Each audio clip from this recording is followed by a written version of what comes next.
इतिहावा सभी अहम खबर शेयर कंदासीं। मलीर जे इलाइक़े इब्राहिम हैदरी में हथियारबंदनि जे घर ते काहा थी माउ ऐं धीउ क़तल थी वियो आहे। अवां खबर शेयर कयूं पिया। ब्रेकिंग न्यूज़ आहे। ॻोठ अकबर शाह में ॿिनि जवाबदारनि घर में दाख़िल थी मुमताज़ बेगम ऐं संदसि धीउ रीमा खे गोलियूं हणी क़तल कयो आहे। एसएसपी मलीर जो चवणु आहे त वाक़ियो ज़ाती दुश्मनी जो लॻी रहियो आहे।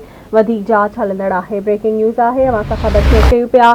मलीर जे इलाइक़े मां इब्राहिम हैदरी में हथियारबंदनि जे घर ते काह कई वई। माउ ऐं धीउ क़तल थी वियूं आहिनि।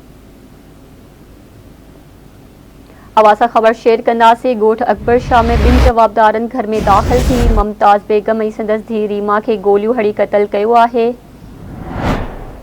अवां सां ख़बर शेयर कंदासीं। एसएसपी मलीर जो चवणु आहे त वाक़ियो ज़ाती दुश्मनी जो लॻी रहियो आहे। तफ़सील मालूम कंदासीं आवाज़ न्यूज़ रिपोर्टर मंज़ूर सोलंकी खां। जी मंज़ूर, छा अपडेट्स आहिनि?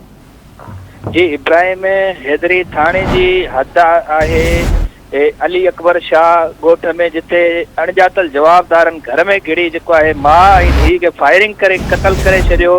माउ मुमताज़ बेगम ऐं धीउ रीमा थॾे ते जेको आहे क़तल थी आहे। ॻोठाणा ॿाहिरि निकिरी आया। इतलाह ते इब्राहिम हैदरी पुलिस पहुती। पुलिस जो चवणु आहे त वाक़ियो जेको आहे उहो ज़ाती दुश्मनी लॻी रहियो आहे। जॾहिं त एसएसपी मलीर जेको आहे तारिक इलाही मस्तोई तरफ़ां नोटिस वरितो वियो आहे।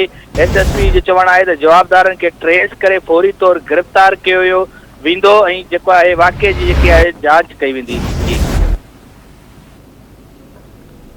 महिरबानी अवां जी अपडेट करण लाइ।